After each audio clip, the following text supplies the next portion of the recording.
Welcome to the Free Cheese, episode 467. I'm your Joe Dix, joined by Mark Augustiniak. What's up? Matt Sellner. Hello. The Free Cheese is a weekly video game podcast about video games brought to you once a week by thefreecheese.com. This week, as Season 10 continues, we're talking about Parodius from Myth to Laughter, or Parodius Da, as it was known outside of the European region. Never officially released in America in all of its releases, never officially released in America.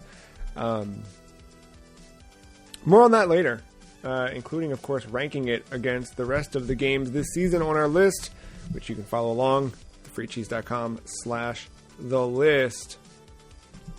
To start this off, I will ask if you were going to make a parody shooter or a parody game within a company's franchises, which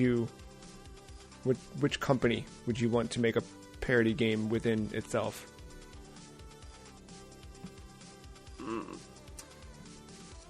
Probably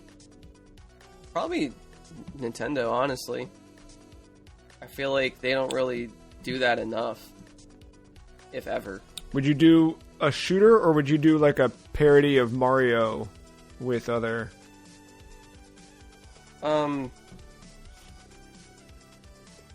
Actually,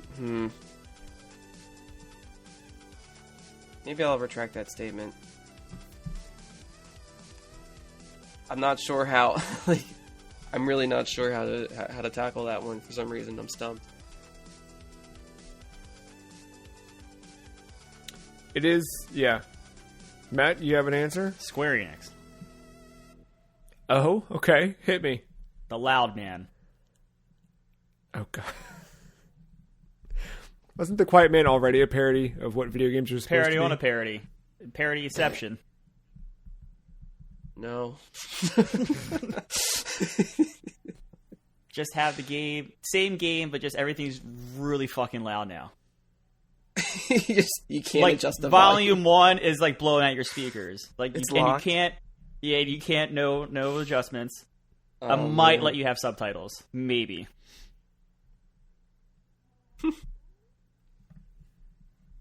I feel like my answer has got to be Sega, but I don't know what I would do. Well, you can start with a good Sonic game. I would not mind a... What is Sonic? So here's the thing. I was thinking about this recently. It's kind of fun that we're talking about Parodius this week. But I was thinking about that kind of... Actually, it was after Matt and I were talking about the whole multiverse of things and how just everything, this whole comic book nightmare has just... it's oversaturated at this point, and it's boring and it's dull, but it's also maybe the real world that we're living in. Maybe we're all dead. I don't know. Besides that, I started to think about, and again, coupled with, I've been playing a lot of Mario Kart 8 Deluxe for the Nintendo Switch, and I just play as Shy Guy in that because I like the noises Shy Guy makes, but within it, you know, it still surprises me when Link or an Inkling fly by me on a cart. And I started to think about how we've kind of, since that addition to Mario Kart 8 happened in that first run of DLC, we've kind of all been quietly waiting and hoping for Nintendo to do a Super Smash Kart or something of the like. And I thought about the kind of purity that something like Mario Kart has or has had, and how Nintendo largely does pretty good at keeping things themselves. And again, I'm tired of bringing it up, so I'm not even going to name it by name, but everyone knows what I'm talking about. But there was another stupid crossover event teased for a stupid game, and just, again, everything all crammed into things. I started to really step back and appreciate things for being standalone and wholly on their own. Mm-hmm. And maybe we don't need Mario Kart to have everything. Maybe Mario Kart can just be Mario Kart. I started to think about how at one point I really wanted a new Star Fox game that would incorporate Samus. And then I started thinking now about jamming those two universes together just for the sake of jamming it and having to think about that and not letting the idea breathe on its own. All that's to say, I think it would be cool if there was a cool Sega game that pulled everything together. Like make a parody. I don't know. You could do a brand new Fantasy Zone, but then incorporate other Sega characters as little ships that fly around. How about that? Or make some of the things you fight against be Sega properties. That could work. I just mostly love Sega. And I mostly love Parodius. So this is our second shooter on the list, am I right? Was Glaylancer the only one we've done so far? Yes, yeah. Does Paperboy count as a shooter? It's a Ask shooter the adjacent. neighborhood. But Parodius Da, or as it was released in Europe, Parodius From Myth to Laughter, was first released February 1990 in the arcade, developed and published by Konami. This was a sequel to Parodius The Octopus Saves the Earth, originally released for the MSX. Ports of this game reached the Famicom, Nintendo Entertainment System, Game Boy, PC Engine, PlayStation, Sega Saturn, Super Famicom, Super Nintendo Entertainment System, the Sharp 68,000, and even reached the PlayStation Portable in the form of a compilation. Parodius, this is the second game in the series, but it's certainly not the last, although it's been a while since Konami's made a brand new one. But we had the first Parodius, The Octopus Saves the Earth, followed by Parodius From Myth to Laughter. Fantastic Journey in 94. Jikyo Oshaberi Parodius for the Super Famicom. Sexy Parodius. And Paro Wars. There's also been, from 98 through 2010, some pachinko machines based on Parodius.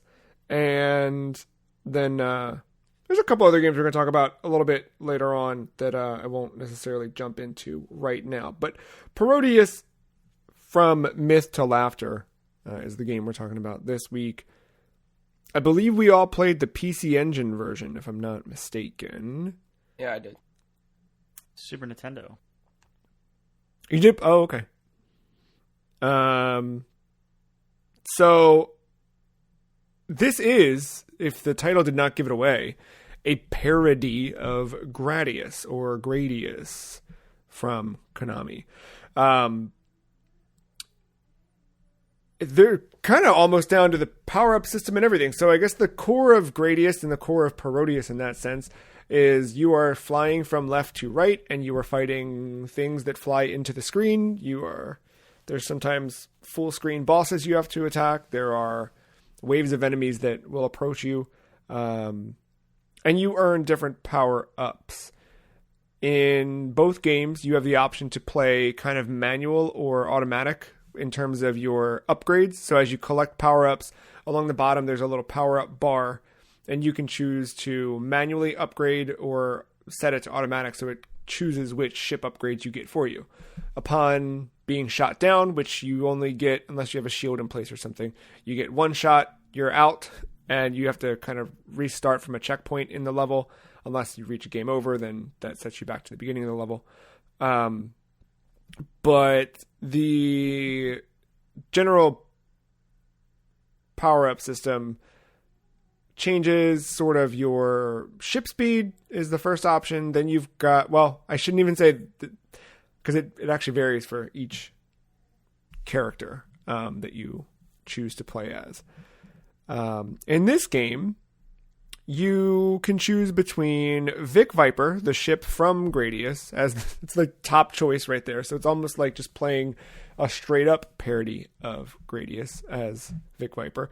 You can play as Octopus. You can play as Twin B from the titular Twin B, and Pentaru, Penguin. This game also has incorporated the bells that are in Twin B. So Twin B has a very interesting shooting mechanic where it's actually Twin B, you fly bottom up, and it's a vertical shooter. But in that game, as you shoot things, there are not the straight pickups like there are in Gradius. There's bells that fall, and shooting the bell changes the color of it, and then collecting it changes which power-up you get. So that's kind of incorporated here in different ways. And generally speaking, I mean, this is referred to, I think, as most people might think of it as a cute 'em up rather than a shoot 'em up, but it's very cartoony, anime, cutesy. Acid trip. Yeah, Fever in some dream. fashions, right? You do get a lot of, in this game in particular, you get a lot of that kind of wild, weird, circusy vibe to it, coupled with, I think, the classical music, I should say, like there's reinterpretations of things like Flight of the Bumblebee, etc., like kind of peppered in. You do have this very weird, surreal, but I think the other neat thing is like this still, while being a parody, ends up being just as good, if not better, than Gradius in some fashions, in terms of being a side-scrolling shooter. In fact, I kind of prefer this to something like Gradius. I don't know. Well, we can jump through and talk a little bit about the stages and things like that, but I guess, did you guys have a character you were drawn to? Did you play through it as a single? If you played through it more than once, I mean, name, I guess, who you played as, but yeah, is there one character you kind of stuck to? Mark? I was Twinbee. Oh, interesting. Matt, who are you? I was let the game pick for me. It was Vic Viper. Wow. So I played through as the octopus. Oh, okay. I think typically I'm drawn to Pentaru. Yeah. But, yeah. This time I went with octopus. I don't even know. Let's see. I guess, what are your general impressions of the game overall? Mark, what about you? Yeah, it was very fever dreamish. Is my first words I think of when I think about Parodius. It's just I don't think it's a game where you are expected to really think about it. You just kind of go in and just have fun, just shoot things up, and try not to die. And I believe each character has their own set of power-ups. Yeah. It took me a bit to understand how that game worked with all the power-ups. Like, whenever you shoot, like, a group of enemies in succession, a little, like, gem will drop with the letter P on it. It's usually, like, a red gem. And that will highlight a power-up or something. I didn't know that, like... And then the more you collect, the more it will go through the list left to right of what power-up that it's highlighted on. So that's your way of picking a power-up to, I guess, use. Mm-hmm. I didn't know that for, like, the longest time. I thought I was just building up whatever I had, because I was building up stuff that I had. Like, I had, like, 3 ghosts of me following me around, shooting everything. And then, like, my spread shots were getting more crazier the more I was, like, picking stuff up. But then I realized, like, using the power-ups didn't work in my favor, so I didn't like using them. Like, the back shot, like the tail shot or whatever, shoot behind you. Oh, yeah. It sacrificed my whole spread shot in the front. So I was like, no, I don't like this. Or, yeah. The I found myself with the octopus, you have a ripple, and it's like a big circle shot, and I like Oh. that way better than the tail shot. Yeah, and then, like, but if I get the force field, it uses it automatically. Once you cycle through all the power-ups, the last one is force field, and it gives me that one. And I really like that one because it can take a couple hits before it depletes. But yeah, the gameplay is just it's very, very quick, kind of pretty simple, colorful, vibrant, wacky. I could see the projectiles in this game. Hey, look at that. Unless you have those after images of you trailing you around, you kind of get lost in what's what for like a second. But yeah, for the most part, you do see the projectiles. Only like a few times because I was playing on the retro arc or whatever. I did have to rewind maybe not that many times, honestly. Not as much as I thought I was going to. But just like simple little mistakes, I was like, oh, I shouldn't have moved there. I should have just went up instead or set it down. But yeah, other than that, yeah, very colorful game. Things definitely stand out. It's definitely distinctive. I think this would be more memorable than Gradius because of that. It was kind of weird, but I liked that, like, the beginning or like in between stages, you're always like, you start off in space and then it transitions to some weird level. It felt like a refresher. Felt like a breath of fresh air, honestly, because some of the, especially the later levels, it gets very taxing. It becomes difficult. Yeah. And then kind of once you see like the space come back, you're like, yes. Like it's like I mean, it's not that section is easy, but you know what to expect there, and it's doable. Right, you know the dudes are going to come out from the top and then the bottom, and then yeah. Matt, what was your overall impression of Parodius? Again, I think I said this during Glaylancer. These usually aren't my type of games to go to, but I had fun with this one. Like Mark said, it's colorful. It's not like your traditional like spaceship, alien, whatever. There was a dancing Vegas lady in there. Giant dancing Vegas lady. Right. Yeah. And then you had a woman laying who, much like Guinevere in Dark Souls, like just laying there and eating bullets. Like, all right. Yep. She got sad. Yeah. Yeah, I mean, it was ridiculous. It was making me laugh, like, as a parody should, just like the ridiculous things I'm finding myself in. But no, I think it's a solid shooter. I like that I kind of let everything automatic because I knew this game wasn't going to explain anything to me, and I didn't know how hard it was going to be to find guides that were in English. I didn't give it a chance, but I figured let's just do everything automatic and see if I can get by or not. And honestly, the automatic stuff I felt like I was OP. I had like these 4 lasers, like if like they were stacking on top of my ship and they were all like shooting, and these lasers like had a punch to them, and I had these missiles that were like torpedoes that would ride along the ground and then take out everything there along the way. So it felt like I was always safe on the ground. I always just had to worry about my the top part of the screen. So I don't know, with the automatic stuff, it felt good. The bell thing, I was happy that I realized that after about 8 stages. So I'm not finding that out here. And then the thing that Mark explained, like the power-up tool, despite it being automatic, I still saw at the bottom, and I think I could still choose it. So I kind of figured that out after about 8 stages as well. So very happy without a guide, I was able to pick up on the mechanics of this game. But no, I have fun with it. I save scum the fuck out of this game, especially those later levels. But besides that, it was fun. None of you had heat-seeking boxing gloves with your character? No. That was pretty sick. And that's the thing I love about this, and I think the later games would end up doing it even further and getting wackier and weirder with the characters you could play as. But even this, just the core 4 that you could play as, were I think enough, like playing through subsequently, you get a different feel and flavor to the game. And there's different ways the game can play out depending on the character, etc. I think another neat thing about this one is the gateway drug mentality, or the result, I guess, of it. This was one of the first ones first side-scrolling shooters or shooters in general that I really clicked with. I feel like Gradius, anything like that, I would toy around with in an arcade for as long as the quarter would last, maybe try it again or whatever, but I'd never get good at them. I think a lot of the games that would end up getting ported to console from the arcade often were... they were victims of like slowdown and stuff at certain points, so it never felt like you were really getting the game.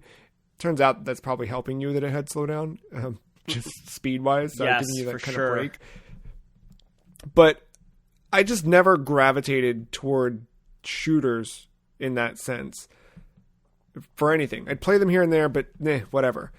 Parodius, the first time I'd played one of these, and this might have been the first one I played. I'm having a hard time remembering which one I played first, but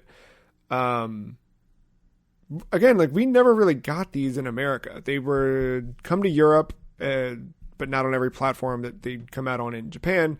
But they were big Japanese games, and finally playing through the first one I'd played through, however long it was ago, I don't know. It was, I think, because of the variety of the stages and everything, and the way that they can feel so dynamic from one to the next, it felt more exciting to go through than something like Gradius. Although, when you do actually play through Gradius, there is a good bit of variety. It's more than just like a space background. There's a lot of weird stuff. And some of the stuff you see here, there's like the graveyard level that have the heads kind of falling at the bottom. What are they? Oh, I jotted down the name of it so I wouldn't forget.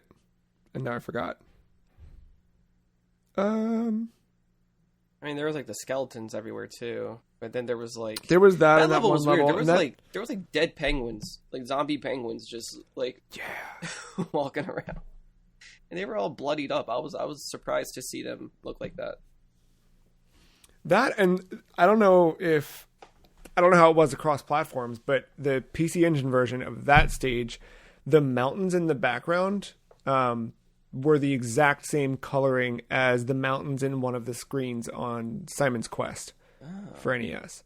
There's a lot of, that was what I loved about this. Like, when you do have kind of a weird, not even weird, but just like some sort of like knowledge of different Konami properties, they were able to pull them in subtle ways within this. And again, later games, like, you can play as Kid Dracula, and I think the game that came after this.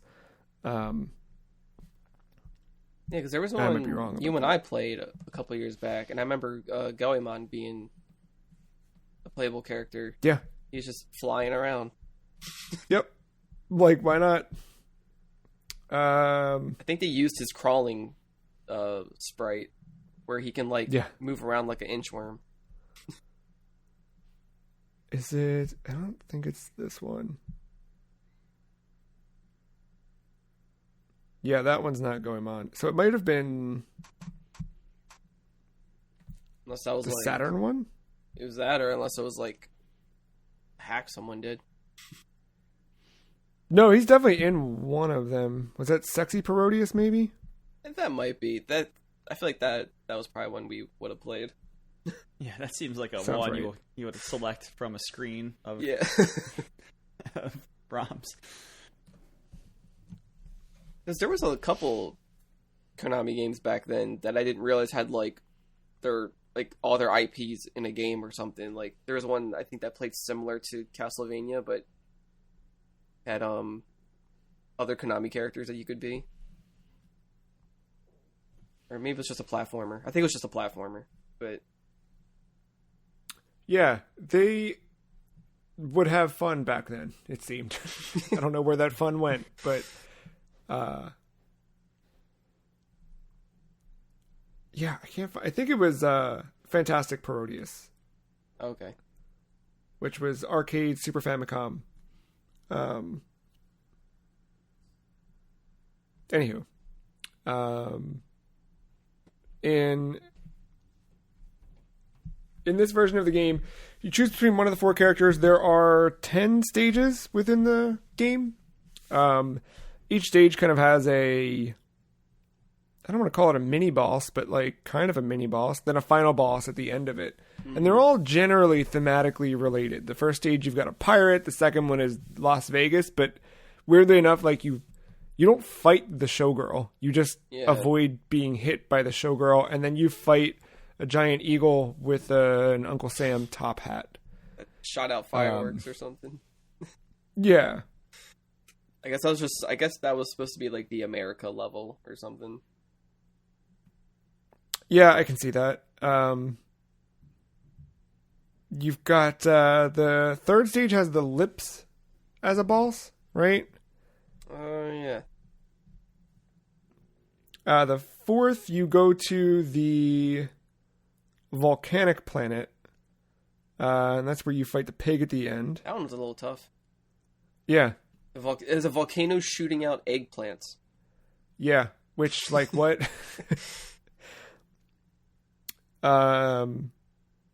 There was the Moai battleship, pinball planet, that one was a surprise for me. That was that was very welcoming and very creative. I was like, all right, this is cool. And then the boss is just a straight up pinball table sideways. That Battleship one reminded me. Is that the one where you have to fight all the turrets like around the ship, and it kind of takes you like around it, like you kind of had to do in that level in Glaylancer? I think that was the one. Yeah. Yeah. So that one felt like straight out of that level from Glaylancer when I was playing through. Yeah, you're slowly working. Yeah. You had what else? Crying Lady, I think was next, right? Which one? The Crying Woman. Yep. Yeah. That one. The Ice Planet after that. Then you get to the Graveyard Planet. And then was your final boss or when did you fight, or I guess, did you fight a giant octopus? Yeah, Yes. well, kind of. Yeah, it wasn't really a fight. You just kind of like shot its legs, right? Yeah, and Okay. I died. I mean, I didn't die to the octopus was the guy did, but I died with the door. So I had to rewind because I learned the hard way that that's on a timer, or else you're just screwed. And I'm like, oh, okay, I'm just gonna go through this. Yeah, and I thought a boss fight was gonna happen, but it didn't. So I guess that octopus is like, maybe you're saving it, right? So is that the one from the first game? I think it's the one from the first game. Yeah. Okay, that makes more sense now. So I thought it was going to be an enemy, and it's like, oh, I guess it's not. Because it's strapped down, tied in, and it seems like you're going to fight it, but yeah, you don't. I think you just free it. Okay, so I think I'm looking at a wiki here. I think I had an extra level, and it had to do with showers, and it was the toughest fucking part of the game for me. There was a section where, much like the dancing Vegas lady, I had to avoid things more so than shoot anything. And there were the penguins that kind of go at the top and at the bottom at the same time as I'm trapped in this shower mechanism throwing projectiles. So I have projectiles that are being I had shot. that. You did have that. So I rewound that and stayed underneath the shower the whole time. Oh, you fucker! I I cheesed myself it into the shower. I cheesed the shit out of it. Yeah, that sucks. That part sucks. Yeah, because Vic doesn't have a way of shooting backwards, so I was concerned that like the penguin will walk and hit me. Yeah, dude, that sucked real bad. I was happy to know I was like at the end, like 20 minutes later. After the 40 minutes it probably took me to get through that, save scumming. Yeah, I think that's when I activated the tail shot and just stayed underneath. It was just so tough because you have to enter like this weird like faucet thing. There's 4 different faucets that drip, but then like you have to avoid the drips. But as it starts moving, the drips don't go straight down anymore. They go at an angle. So you just kind of have streams. To guess that, and then the streams come after you get to the back, and you have to. And like when I was rewinding that, I was noticing like the hitboxes, or I feel like I was noticing just when it counts as you getting hit, even though you're not touching it. It was just like, this is that's something else. So the shower was tough enough, but then the fact that you had the penguins throwing projectiles, and real hard. Don't mess with penguins, man. Was there a point in the game where you felt like, I'm not going to finish this? That. I mean, like those type of moments, they don't last too long, thankfully, and they're not that frequent. So no, the game was pretty digestible overall, I think. I mean, I did play it on easy, so I don't know how different, or like if maybe just things take less hits, but it was still pretty challenging for me. But I think I beat that in like 40 minutes. Yeah, you can beat it pretty quickly. So yeah, I don't think there was even time for me to even consider like wanting to quit it. I think it was But I stage wouldn't. 7 as well. There was a section where you have to like shoot through a bunch of stuff to keep progressing, or you would run into a wall. Oh yeah, all those like little balls or whatever. Yeah, and then I forget what type of animal it was or object, but it would come flying in. And were they pumpkins? There was a level where you would have or like jack-o'-lanterns. Yeah, like jack-o'-lantern heads on these bodies running around or whatever. Yeah, they seemed unpredictable while you're shooting through this, and you really can't move because you're going to run into the other crap that's around. So, like, that part was tough. And I think right after that was a platforming section where you also had to shoot through things, but there were, like, enemies that were, like, I think they were penguins. Like, turrets that were just kind of firing, potentially sometimes off-screen. And, again, some of them were backwards where I couldn't really shoot them, so it became a game of kind of dodging them as I'm navigating through these little tight, narrow, I guess, hallways, for lack of a better word. So I think that was all in that same level with Crying Lady. So I think that one was a bit of a grind. But no, that shower fucking sucked. I'm now realizing, like, had I not... This is another Gleylancer situation where, like, maybe if I didn't rely on the rewinding, I'm sure 2 or 3 of those stages would have taken me multiple tries. And I keep messing up at that one part all the time and what have you. Maybe then I'd probably consider taking a break from it, walking away. So I didn't rewind either, though. I save state, so I would constantly load into the area. So like I only rewound. I probably should have rewound. Like... I should have just. I was trying to be like, all right, I can meet the game halfway of being difficult, where I can make it difficult on myself to have to replay the whole section. But I don't know. Yeah, I should have just. Like I only did it when I got caught in like a bad bullet storm, and like I'm trying to correct that, but that didn't happen that often either. So. Honestly, the first few stages, I felt pretty confident in my ability to kind of get through this. Not, I knew I would probably die at some point, but you get that like, oh, all right, I'll probably die like stage 6 or 7 or before you get there, but you can kind of figure out how to like get better at these earlier stages, save your lives for these tough sections. Like I feel like in 4 or 5 playthroughs, I probably could get through it if I mastered that shower and that bubble section. I felt like this one was a little bit more obtainable. I never felt that way with Gleylancer. Oh, really? Yeah, I my problem with Gleylancer was like felt like I never saw half the things that killed me. In this game, I would say about 95% of the things that I saw the bullet hit me, and I just.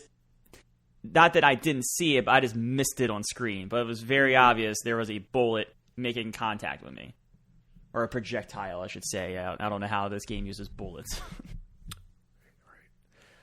One other thing, we talked about the 4 different characters, but hadn't really broken down their importance in terms of Konami history. But Vic Viper is obviously from Gradius and adopts the regular Gradius style of gameplay.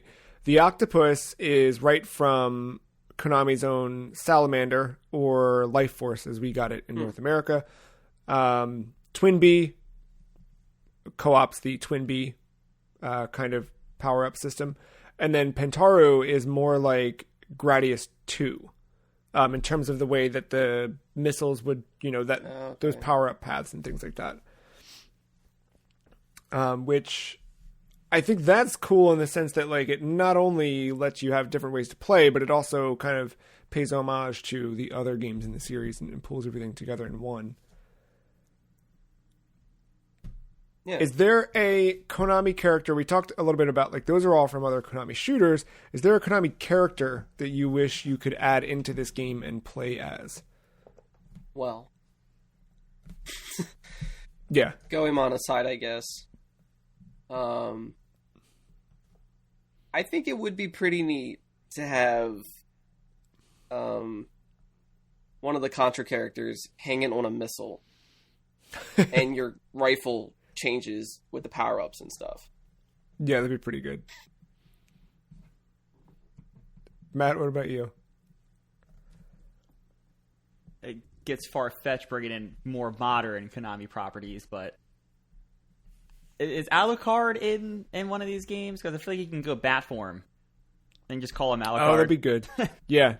You get, what's his face? Kid Dracula, but not necessarily Alucard. No, that would be good, I think. Oh, wait, they're not the same person? Did you Alucard's know? backwards, so. I mean, I know, but like, for some reason, I thought like Kid Dracula's real name was Alucard, and he was just called Kid Dracula because he was just. Well, it's Alucard Dick. But Got yeah. it. Yeah. I feel like a Frogger could be an interesting addition to something like this. I know it's not quite necessarily in line, but because Konami bought Hudson Soft, but there's a lot of. I mean, we're gonna talk about Hudson in a second, but you could pull in a Bomberman if you'd so choose to. I feel like those could work well. Oh, definitely. It's a lot of explosions. Yeah, I guess. Huh? It's a lot of explosions. But... Yeah, that would be. Yeah, you would need. I don't know how you'd. Maybe small bombs for the main shot, and then go from there. There'd be a lot more games later on that were fully inspired by Parodius and kind of kept that spirit alive. Again, we don't have many shooters, like modern shooters. The most modern shooter I can think of in terms of this style is R-Type Final 2, which I always want to buy and I never actually do it, but maybe I should just to support the genre. Now, often what we get in those kind of hamster arcade archives or anything else are just ports of old arcade games modernized to Switch and Xbox and PlayStation and whatnot. But for PlayStation 1, there was Harmful Park, or its full title, Harmful Park Highbrow Gag and Pure Shooting. But it's another horizontally scrolling shooter that developed by Skythink System for PlayStation. Another cute 'em up, if you will, where you're flying through an amusement park the whole time. I think I know this one. You do know that one? Is this the one where you're buff men? So that is. Or did I jump ahead here? Hold on, I forget the name. Shoot. That's what they do. Yeah, they do. Is it? There's just like these buff men in speedos, just posing different forms, just like completely horizontal, but like flexing, just shooting out of nothing. Dude, I know the exact thing, and I cannot remember the. I thought that was Harmful Park for some reason.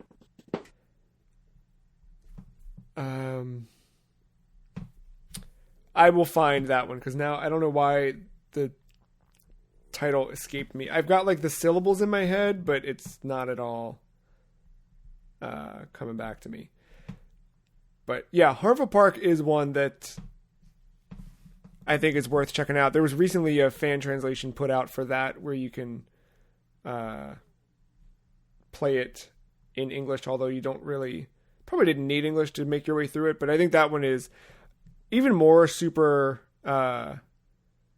cartoony, etc. It's got like a kind of, I don't know, Cartoon Network style cartoon thing to it. Gosh, is that one? Is it Cho Ani? Is that the name of it? Cho Aniki. That's what it is. Yeah, which means Super Big Brother in Japanese. Of course. Yeah. So they've been out on a number of different platforms, developed by Messiah, who you may know from their 1992 hit, Glaylancer. So, really? Same people what made Glaylancer, made Cho Aniki. That's an improvement. Yeah, I think the one I'm most familiar with there is the one that came out on PlayStation. But yeah, you are, as Mark mentioned, playing as super buff, shirtless dudes in Speedos flying and shooting, and it's just a bizarre time. I believe that one you can still buy on PlayStation Network if you have a Vita or a PS3. Oh, thank you, Jim Ryan. The other one I really want to talk about, because I'd really only come into this one in the last few years, oddly enough, considering I've toyed around with Parodius for quite a while, but I had not heard of Star Parodier, which this was after the release of Parodius, and prior to the acquisition of Hudson by Konami. But Hudson Soft had its own Parodius, Star Parodier, that was a spin-off of the Star Soldier series.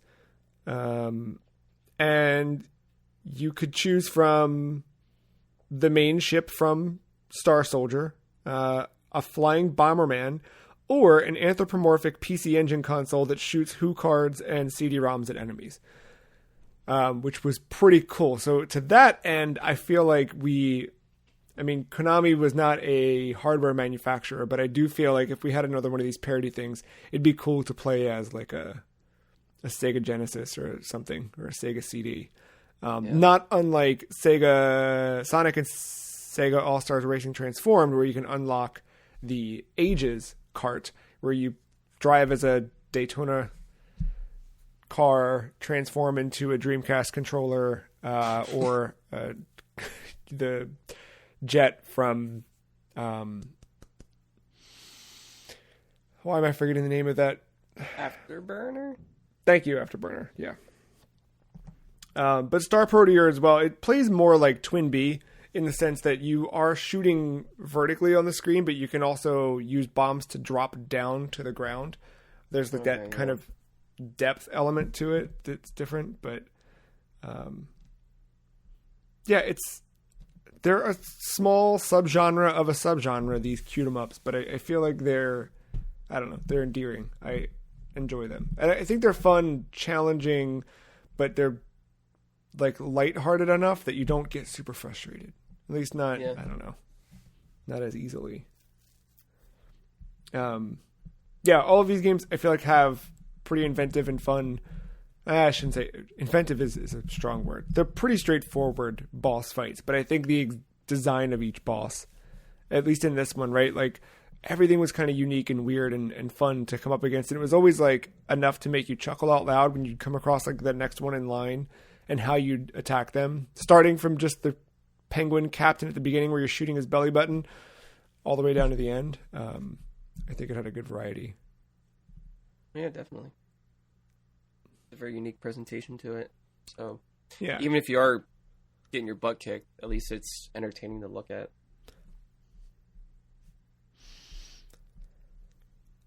I guess. So would you buy a Parodius collection if that is the next one for Konami to release? Sure. Why not?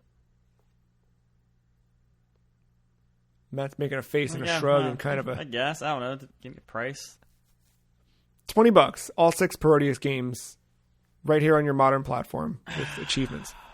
I'm not going to say no, but I'm not attached to like Konami like you all are. At least not in the classic sense, more of the modern stuff. And then... What if you can play as a cardboard box? I mean... No, I just, again, this genre has never been like my go-to or my favorite. I don't mind playing one of these every once in a while, but I just don't see myself buying like anything in this genre. And the fact that I could not, I don't know, it would be nice to have available and whatever. But yeah, the one thing that I was going to bring this up, so take this with a grain of salt, because this is from the same website that claims that the Nintendo 3DS 2 is going to release in the winter. But you mentioned about it not coming to America. I think the rumor is because of the Bald Eagle boss. That is the reason why none of these games ever come to America.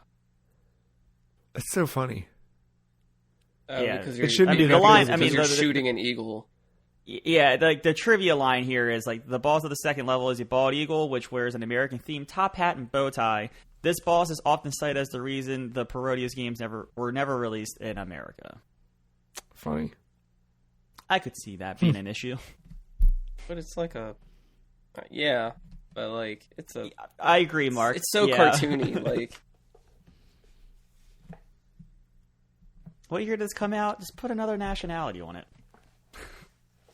Yeah, it was like in 1990 originally, but the ports would have been like 92, 93. Just change it to a cheeseburger, I mean... It could work. That's what we're known for, right? So... Yeah. Yeah, throw the golden arches on there. Get a sponsorship deal out of it. Just a cheeseburger with a cowboy hat. The last time we just did change it to Ronald McDonald at that point. There you go. We got a what do you call it? A compilation on the PlayStation Portable. But other than that, there had not been a collection. And again, it's kind of weird that so far we've received the Contra collection, the Arcade Classics collection, the Castlevania collection 1 and 2. Yeah. Am I missing one? You said Contra? Contra, Arcade. I don't think did they do a Gradius collection? Talking about the modern, I don't know. It sounds like it would exist already. I don't think they did. Well, there's one I'm definitely waiting for, but Yeah. I'm waiting to see if they're willing to do 3D games in these collections, because I thought that was just never going to be a thing, and then Capcom proved me wrong. So maybe Konami can... So, like, the Mega Man X collection, Volume 2, has Mega Man X7 and 8 on it. Yeah, those are both PS2 games. And they're fully 3D. So it was pretty cool to see that in a collection. So hopefully Konami can do something similar. Because I would love to play Mystical Ninja on something that's not the 64. No offense to the 64. Yeah, it's weird, especially like given how I feel like I can totally understand certain games back then not releasing in certain territories just because the amount of money you'd have to spend to localize and then put out there and whatever would be tough. But now I feel like the gaming audience is generally more receptive to a lot more genres, and people would... I mean, honestly, if Konami wants to put out a Goemon or a Parodius collection and have it sell, just do it and make a deal with limited run games, and you'll get at least a batch of people who are guaranteed to buy it because they'll just buy it anyway. Mm-hmm. But I think you could pretty easily put out a Parodius collection of all of the... Oh, yeah. Sure. Yeah, I mean, and also on top of that, like, just, like, how easy... Like, there's no more PAL versions or... and there was NTSC? Yeah. Mm-hmm. Yeah, you don't have to worry about that anymore. No. But I also, like, Konami, I don't know what's going on. Konami's been weirdly making video games again. But seemingly, I don't know, like the other day they put out a new Bomberman game on Apple Arcade. Oh, yeah, the Rhythm one. Is it Rhythm? From what I was from the marketing, it's saying it was like a rhythm based Bomberman. I played a bit of it and it wasn't. But when I watched gameplay, nothing seemed like it was in rhythm. But that's how like one of the trailers was selling it like that. You know what? I'm looking at the trailer for it now, and yeah, in the background there's like dancing girls and weird neon lights all over the place and whatnot. But no, yeah, gameplay, it's straight up Bomberman. Although, okay, I'm seeing here in the little description that as you play through stages, they change based on the rhythm of the music. Okay, so it's not rhythm in the sense of like Crypt of the Necrodancer or something. It's right. Also, I am now remembering I played this with no sound on because I was watching a movie and just kind of playing it. You killed half the gameplay for yourself. I didn't. Yeah, all right. You only got half the experience. I know. It has one of those on-screen digital D-pads, and then I paired a controller, but it didn't quite feel right either. It was like a little laggy. Weird. Wah, whatever. I think, yeah. But anyway, they're still making video games. Like, I wouldn't be surprised if at some point I open up Apple Arcade and it just says, hey, check out Sexy Parodius 2. And it's got all of the... It's a brand new 3D Parodius game with all of these characters pulled into it. I don't know. I put nothing past Konami these days. But we'll see. Gotcha mechanic. Yeah, or it'll have that, but then like weirdly strip everything out because that's what they did with that weird Castlevania game that was on Apple Arcade. Oh, yeah. The Grimoire thing. Real weird. Real strange. Anywho. Final question I've got on this one. I talked earlier about how this was kind of a gateway drug for me to get into other ones. And Matt, I think you've been you said a few times now that that you don't typically gravitate toward this. This did not inspire you to chase out other ones or seek other shooters? No, not really.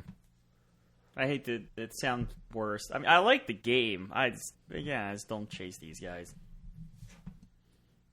No, I think I'm in a similar position as you, Matt. It's like... it's not going to be my top priority to seek them out, but if I do see it pop up somewhere, it's like, oh, hey, like, this is a thing coming out, and it's probably during, like, that dry spell between games that I'm looking forward to. That would be the perfect opportunity of like, yeah, I'll check this out, sure. Like, why not? Anything to remain hopeful, and Konami, please don't I know. Just try to be better, I guess. Looking ahead at our list, this is the last shooter we've got on the list in this fashion for the remainder of season 10. If I take a look real quick at my season 11 list, which my season 11 list is now up to 28 games that I've got to whittle down to 15 somehow. Now it's going to be 29 games, got to whittle down to 15. Yeah. But I probably... Yeah, there's a handful on here that could make the final cut that are some side-scrolling shooters, so we'll see. I've actually got some weirder stuff next year than I thought. Anywho. Yeah, I really dig this one. I do hope that at some point more people can play Parodius. And I feel like I've not fully stretched out and played every single version of Parodius, so I still have more Parodius to play too. I mean, what, final word on Parodius? Da or Parodius from Myth to Laughter?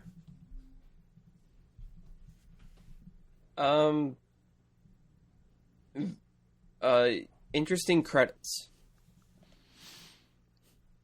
Like the way that game ends, like your character just eats the screen, just face plants and gets busted up, and then the credits roll and you're just floating and fading into the background, and like you're just busted up the whole time, just floating to the credits. I should have knew better. I definitely turned off the game once I saw the credits start rolling. I mean, see, that's what I'm curious about, because like as soon as you finish it, right? Like in your character, did you see your character like crash into the screen? Yeah. Like for yours, what happened there? Was it just a ship? Did a pilot fly out of it, or I can't remember now. Okay. I'm sorry, but no. All right, so maybe I did stay. Maybe that's why, because I saw the character or whatever crash into my screen, and I was like, all right, well that's it. because like Twinbee like got like super lumpy like in the front area with just like bandages everywhere and just like kind of just like straggling like as if like he's drunk or something. I know Pentaru gets like super messed up too. It's just, you know, there's some like teeth like kind of crooked hanging out or something like that. I don't know what the octopus does. I feel like it just got smashed and then turned green and then faded off into the background, but I don't remember. Very distinctive in a way that like Parodius to me kind of has like a Wario vibe. Mm-hmm.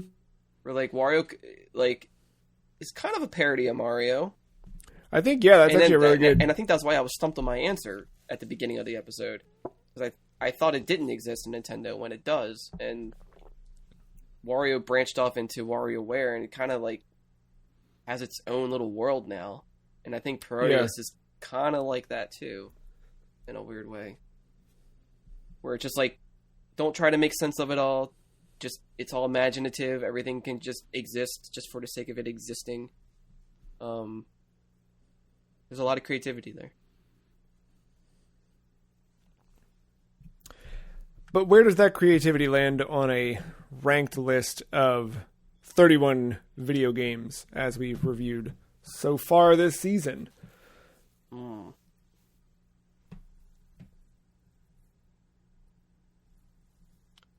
you have a spot already? I feel like you're the most passionate about it.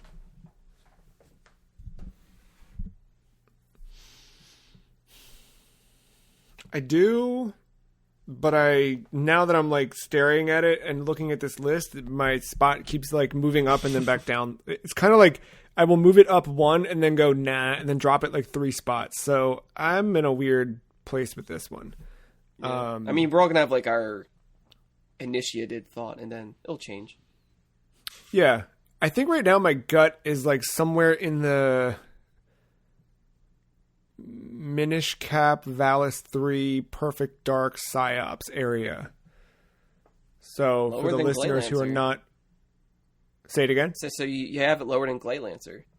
Yeah, I like Glaylancer more than this game. As much as I love Parodius, Glaylancer to me is just like a solid through experience.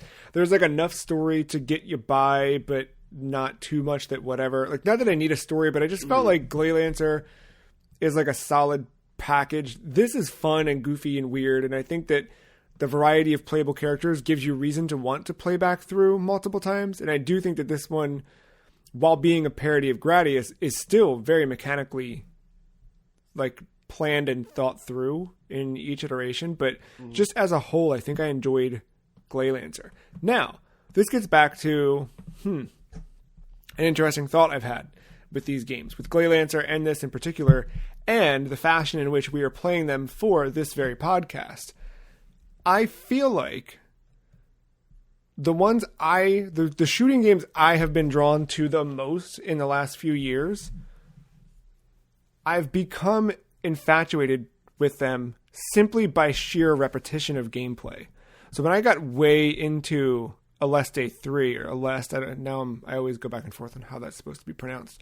But when I got way into that in that collection that M2 put out, it was very much, I made sure that I was not doing save state. I only did save states at the end or beginning of a level if I was turning off the game. But I tried to stick to keeping it, single credit the whole way through as I was learning it. But as I was learning it, it was very much like play and repeat and die and whatever, and approaching it much more like I think Matt would approach a Dark Souls game, right? Like, or Matt would approach F1, right? Like the same way that you approach these like games where you're like doing the same thing over and over and over again. I think that by nature of us playing them, like the Glaylancer port, playing that with modern things like rewind and save states, I think it's great because it does let us play and experience these games in a way we otherwise would not have. But I think we're also doing a disservice to the game by doing that, because you don't, right? Like, it's easy to be like, I played it, I'm done, who cares? Credits rolled, I don't care. It was fun, great time.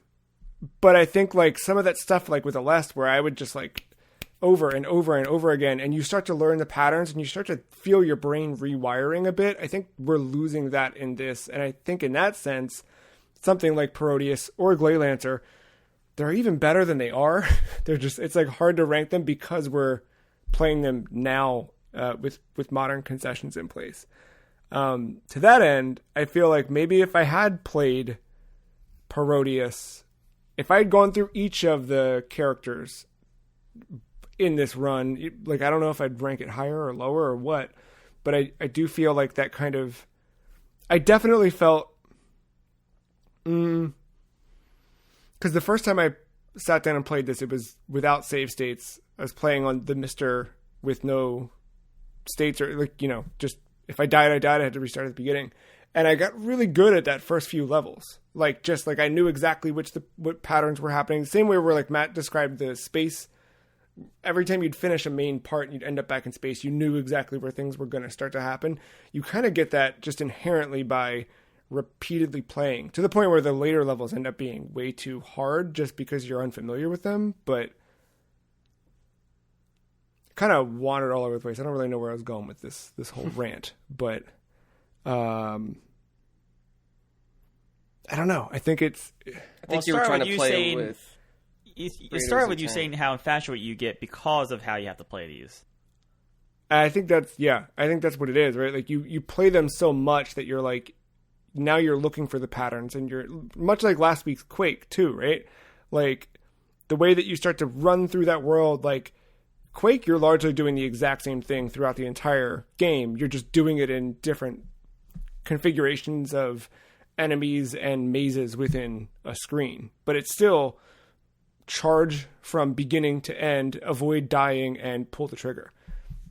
Kind of the same thing with Parodius in a way. It's just like what things are going to be on the screen, what obstacles are there. But even like some of the obstacles, like the showgirl, I forget what they call her, the actual canonical name is, but you know, like she's not unlike, there's an enemy like that in Gradius. If you'd played Gradius, like that makes sense here that she shows up and does that exact weird crab walk. There's other enemies later on in this exact game that kind of bring those ideas back around too. And I think that those things end up where like this game is, I don't know. I think it's easy to dismiss it as another shooter, but it's also like there's so much intention and purpose in every single pattern and design on the screen that I think I underestimate at times. Yeah, I guess that can open up a whole nother topic of games in general and how we approach them. And it gets hard because like if we were talking about Quake and we were doing just the OG version where we're playing with just the keyboard, I don't know if I would rank it as high as we did. No, probably not. I mean, and because like just because of those limitations, you know. But and then for shooters like this, I feel like back then, you know, a lot of it was meant to be quarter eaters, and everything was meant to be painstakingly difficult just for the sake of time or something. And make you re-rent it. Right. And then at that point, I guess it's just preference whether you want to go through that or not. Right. And that's, I mean, everything Joe said, valid. Yeah. The one counter argument is, like, for me, I've said it numerous times, like, this is not my genre. If first quarter, got it, I'll go back to Time Crisis. Like, you know, that's the only thing there. So, like, I do it just so that way I don't want to say get myself through the game. That sounds so bad. Like I hate playing these. Like, so that way I get to experience it, and that way I can talk about this in an intelligent way. But I just like, when it comes down to, and it's just us recording, right? Like we're playing these games for this list for the content, but there's also the stuff, you know, I want to play too. Like, I'd rather do my 66th lap at the Japanese circuit on F1 than dump another so-and-so quarter into, like, a Glaylancer or a Parodius. I think that's where that balance comes in with this, and that's a whole other conversation with this podcast or whatever. But, like, that's the reason why I do it. But no, what you said is totally valid. Like, God, the more I've gotten into Elden Ring, the more I want to play that game. And it's dumb. Like, now I'm chasing lore. I watched the YouTube videos, and now, like, I want to see, alright, let me go explore that in my game and see what's going on over here now. Like, I totally get that argument. I think that's just kind of the nature of how we come across these games. Well, it's this, and I think just generally, even without us having a weekly, we're just so spoiled for choice now with anything. Right. Everything is available whenever. But yeah, I mean, there's something to that idea. Like, any of these old games, like, I think when we talked about Valis 3 earlier this year, a lot of those games that are, like, difficult at first, right? Where you, like, go in and you die quickly and you're like, this sucks. I suck. I don't like this game. It's like that repetition, just like pattern learning and things like that, where we don't have I don't mean this as like a dig against humanity, but we don't have the patience that we once did. I think that's mostly because we're older and we have less free time. So the free time we have available, we want to spend doing things we enjoy, and playing Valis 3 without rewinds ad nauseum is horrific. And it takes like whatever. But that was my thing with like GGLS 3. Playing that game when I did after that collection came out, I just kind of sat down, and it would be like either the first thing I did, much like my approach to Dark Souls last year. Like, it was either the first game I played or the last game I played each day. But it would never be like the only thing I did. It would be like, I'm going to sit down and I'm going to play for an hour and just see how far I get, that kind of thing. And I think that's also kind of a reason why something like this doesn't happen. Maybe that's why there isn't a Parodius collection, because our attention spans are different, right? There's too many things vying for our attention. Heck, they're like, as much as I will find myself getting into one thing, what was I just recently? I bought a bunch of Dreamcast games last month. So I was back on the Dreamcast again, having a great time. And I'm like, man, there's no end in sight. Dreamcast is the best thing ever made. Then it's like, out of nowhere, literally woke up one morning and I was like, I'm going to play Game Boy Color, like the original, my unmodified Game Boy Color. Let me just get into some games there. And like, we're so like, right in front of me, I've got 1, 2, 3, 4, 5, 6 handhelds within an arm's reach. Let alone 1, 2-ish, if you count the Wii U, across the room. And yeah, I don't know. But the other thing, not to keep going down this rabbit hole, but I kind of take that into account as I play these games. Like, I look at a game like Valis 3 that we have kind of in the middle of the pack here. Yeah, that would have been brutally difficult to play at its original form, lives and whatever. More willing to do that, though, with a game kind of similar, platformer, cool spot that we have here at the very bottom. Like, I just gave up on that fucking game because I did not like playing it, and I thought that 4th level was going to be fucking impossible, and I did not see the end in sight there. So, like, it's something to the fact where, like, even save scumming and whatever, like, there was something in this game that made me keep wanting to go. I could have easily, like, gotten to stage 6, been like, got it. Watch the speed run or whatever, and save more of my time or whatever, going into this conversation or whatever. But, I think we're doing mini chasms of like things like that, I think, in this list too. Because Mark, you didn't finish Cool Spot either, right? No. Yeah, because it fucking. And I'm the one that picked it. Well, I mean, you also picked Billy Hatcher, and we didn't finish that one, and yeah. But like, I think we're doing we're the best we can too in certain areas. Something like that. But yeah, no, for sure. I think it does suck with this one because there is so much of that rich history. Like the further you appreciate Konami and its library of games, the more you appreciate this. And I totally understand that. And I'm not bringing that. I don't know it, right? That's where I lack my. No, and I'm not attacking you or us as a whole. No, I'm not. I think I'm just kind of laying it out there. No, but I'm like realizing that as we're getting ready to rank this, like, man, there's something to this type of game that we just miss out on these days. Like, I think a ton of the games that we've got on the list so far have been pretty linear in terms of there's a beginning and an end. Not that this doesn't have. I think every game has a beginning and an end, right? But especially these arcade style games from back then, where like you're meant to play them over and over again, right? Like, yes, you can beat Parodius in 40 minutes. You can beat Valis 3 in an hour. You can beat what else did we have on here that was kind of quick? Rez, Cool Spot, Paperboy 2, like what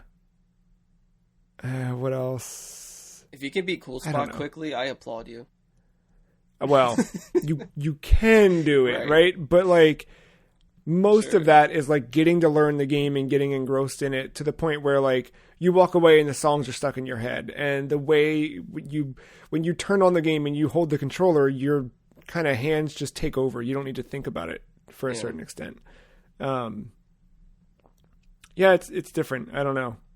It's a weird thing that I don't know how to solve for a list like this or a thing like this, but I don't know. I am at least happy we get to talk about Parodius and other weirdo games. No, yeah, I definitely think this was a good thing to acknowledge in general. And even if like listeners didn't even think to consider that type of thing, like when approaching an older game, you know, nobody thinks about the era that came out in, how were things handled then, what was the mentality of going into these games, how like even the controller that you use dictates half of the experience, I think. Yeah.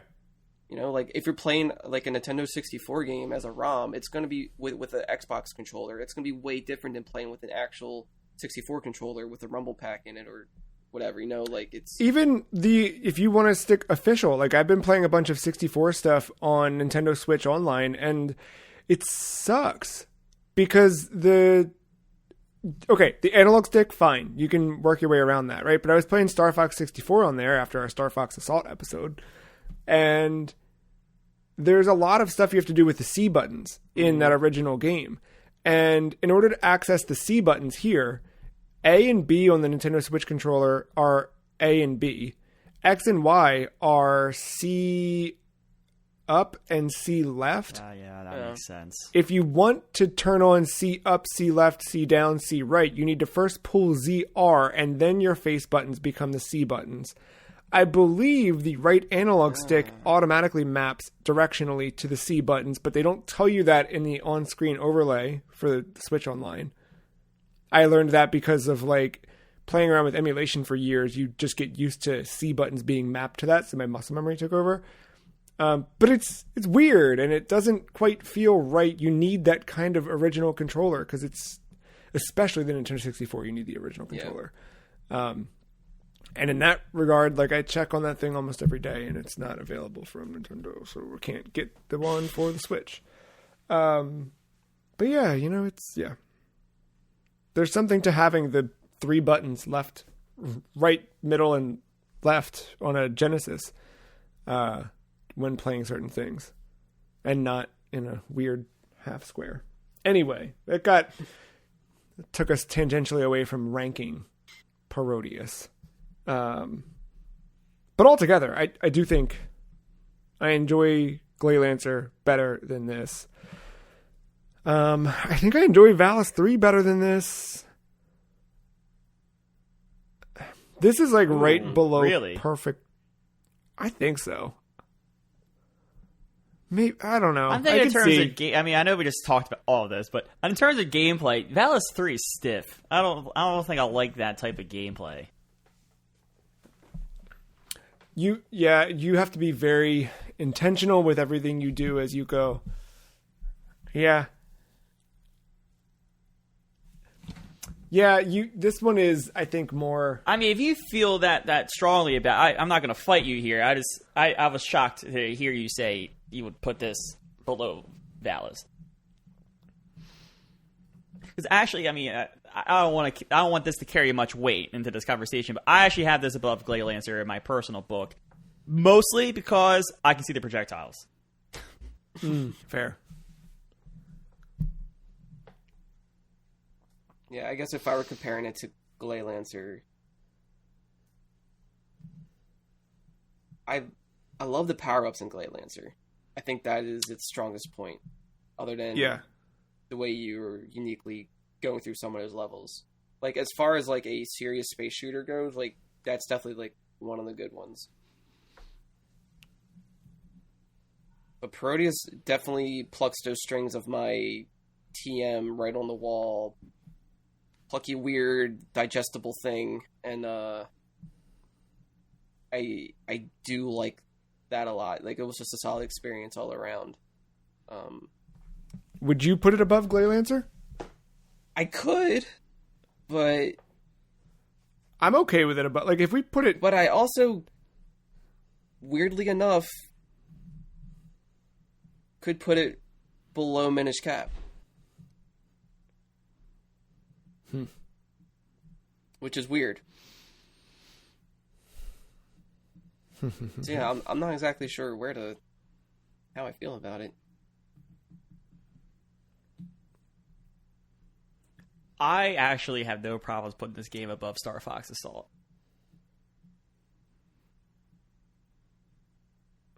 So below Glaylancer and above Star Fox? Yeah. I mean, it feels weird putting the two side scrollers like right next to each other, but that's how the dominoes fall. Yeah. But like, I Parodius is at least there's a solid experience all throughout. Star Fox is all over the map, and its ground stuff is not good. Yeah.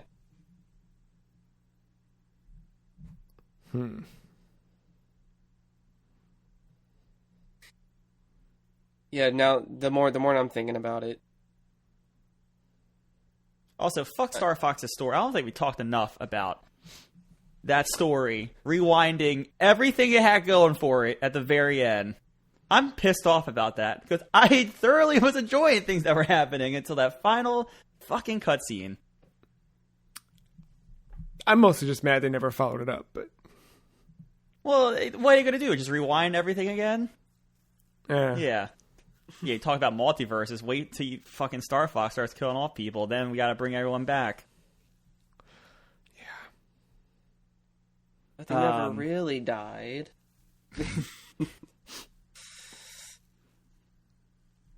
Yeah, I'm trying to think of just overall experience, and I would have no problem jumping into Parodius again. Or Glaylancer over Star Fox Assault. Well, we have Glaylancer over Star Fox Assault already, so... Yeah, I mean... yeah, I know. But I think my floor is right above Star Fox. Yeah, that I think that's what I'm trying to say, too. It's what number does that put us at? What, 50? It will put it This at would 15. be the new 16 or the new... Or do you go above Glaylancer? My floor is above Star Fox, so is that 15? That would be 16. Yeah.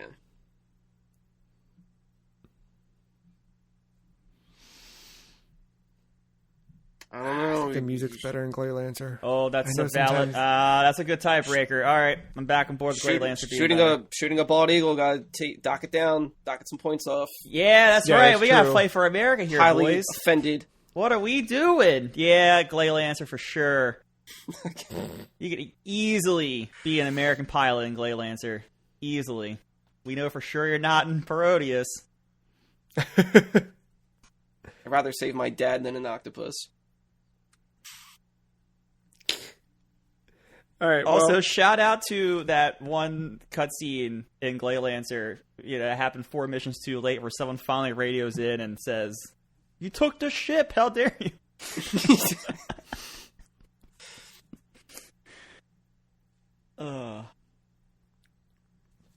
Well, there it is. We've got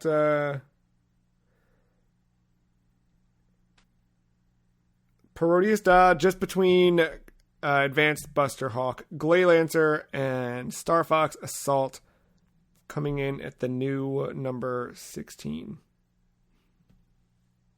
Yeah, I think it works. I think it fits.